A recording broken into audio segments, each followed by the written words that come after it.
Hey, what's up, Bobber Nation? It's Jimbobbington once again. I know you're probably sick of me, but I haven't given up yet.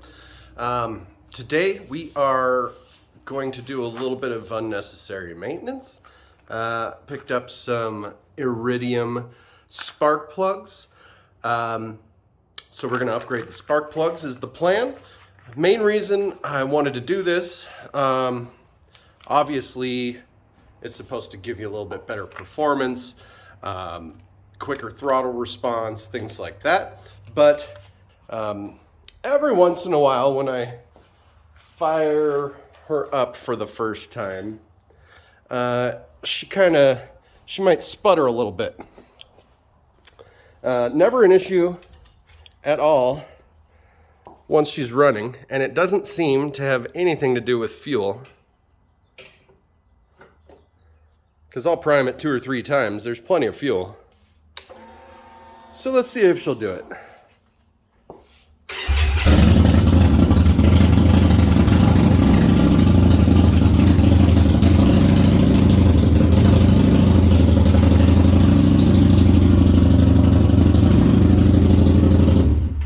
Well, she didn't die, but it's not the smoothest startup. So I'm thinking maybe there's just not enough spark for the amount of fuel and air it's getting when it's cold. So we're going to try this out.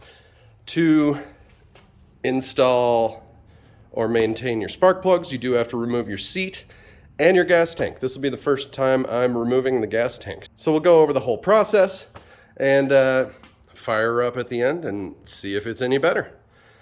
Stay tuned. We'll be right back.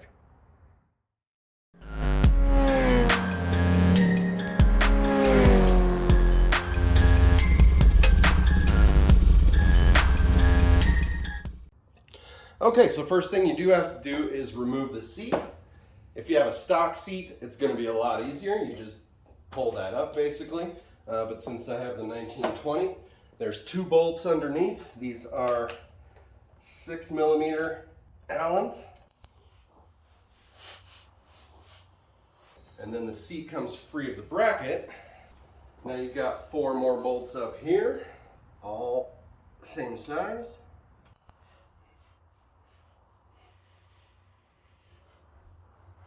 The rear ones are longer due to the bracket being a lot thicker.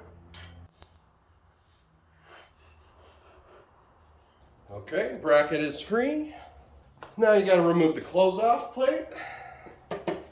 Once again, same size.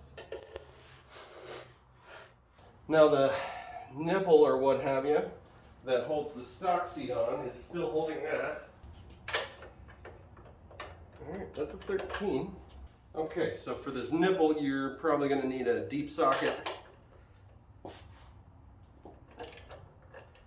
The bolt part that you catch onto is very shallow. Alright. Does have a washer. Oh my god, oh my god.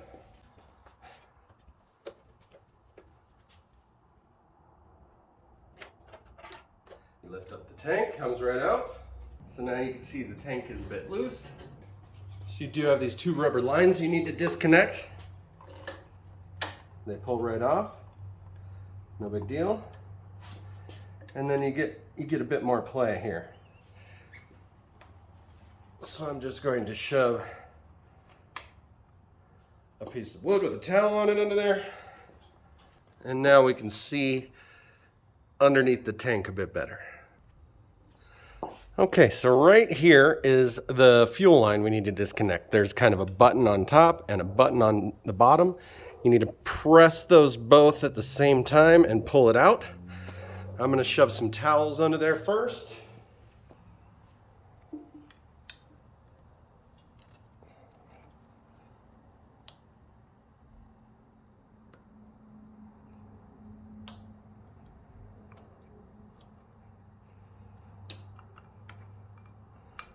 Okay, fuel line disconnected.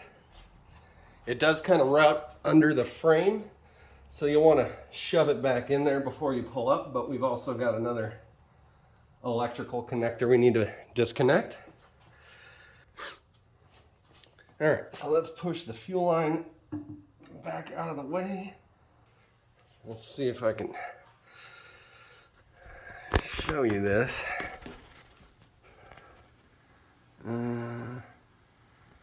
There it is.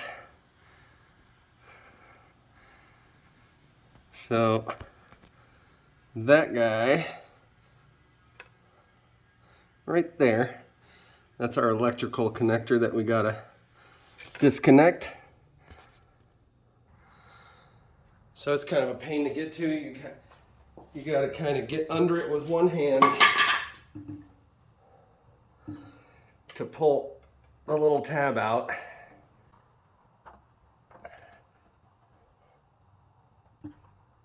Actually, it's a button. There we go. You push that in and pull down, and the tank should pretty much be free at this point. Just want to get this fuel line, make sure it's not caught on anything, which of course is. There's a hose clamp. All right, there we go. With just the two things disconnected, you should be able to grab it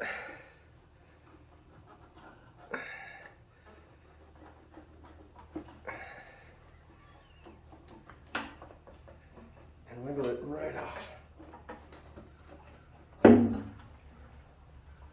Ta-da! You can see my beautiful Arlen Ness torque box. We will have to remove this filter, which should just be this hose clamp, pull up and out. But you can see here is our first coil pack. We're gonna remove this bolt, undo this clip, pull it out, and we'll have access to that first spark plug. Okay, this bolt appears to be an 8mm. You want to be careful that you don't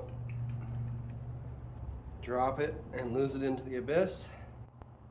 Just pull up on this tab. Actually, looks like it's going to come right out. But let's disconnect the connector anyway.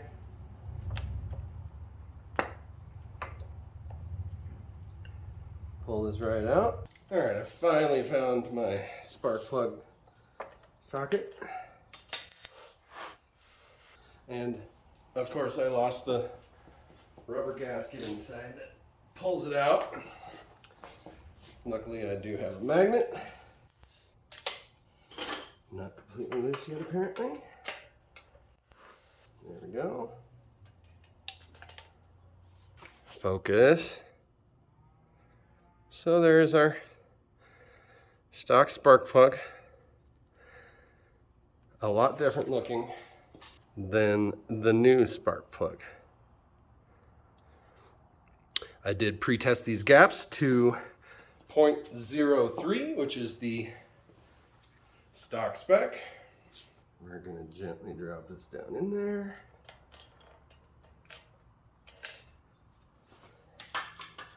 Always hand tighten. Make sure you're not cross-threading anything. And you only want 7.5 foot-pounds. You're barely tightening it.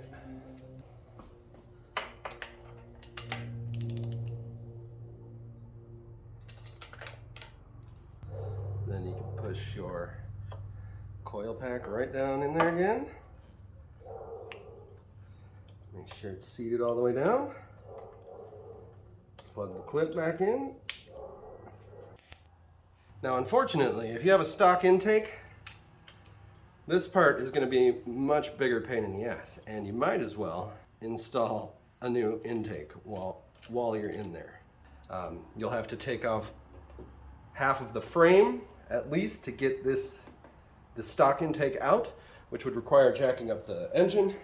Luckily, that's not a problem I'm having. And now we can see our front coil pack. So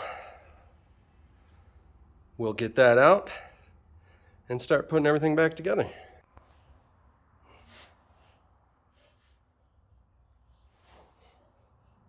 There's this big gaping hole up inside this part, and you kind of have to use that to get everything into and out of that area. But I'm worried my extension is too damn long. So I gotta drop this down in there. Luckily I have this pivoting head. Okay, I was able to find an angle that I could get my whole ratchet all up in there. Just enough to get it loosened. But it is a tight space, so I would recommend having like an 8 or 10 inch ratchet extension instead of, I think this is a 12 inch.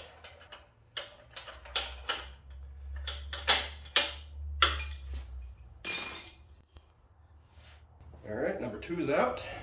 Oh, and I may not have mentioned the part number CR9EIX.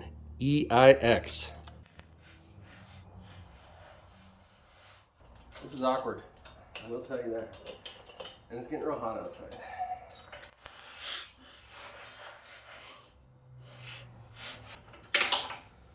Okay, that's a pain in the ass.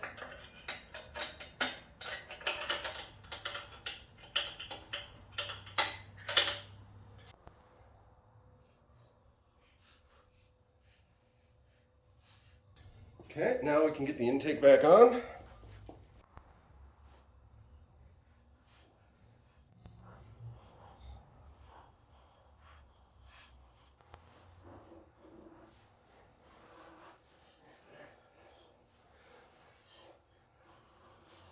Got the fuel line routed back where it belongs. And re-plug in this wire. Harness.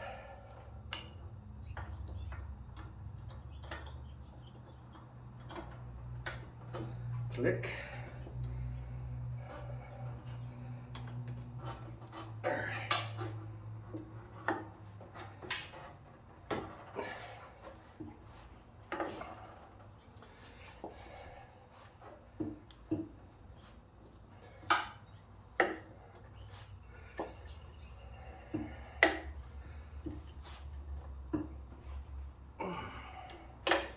All right, take some force to get it up there.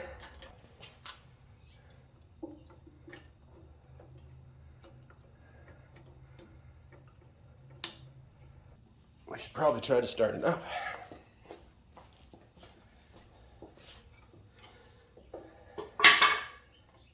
Before we put it all back.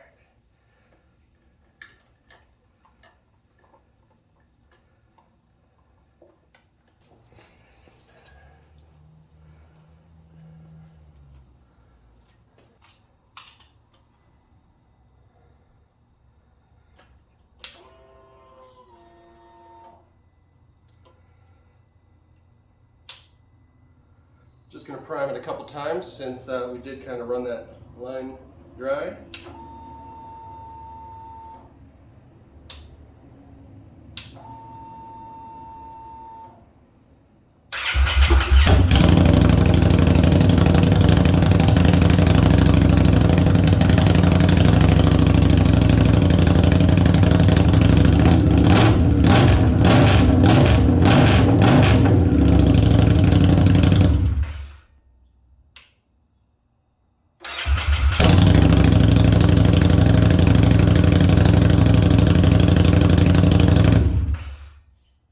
Definitely felt a bit smoother on startup to me. I'll get the seat put back together. Y'all don't need to see that. Hi, this is Jimbobbington. That is how you install spark plugs. Biggest tips I can offer, have a 10-inch or 8-inch extension instead of a 12-inch. That's going to make your job easier. Other than that, I had all the tools necessary, and it wasn't too hard overall. So let me know if you have any questions down in the comments.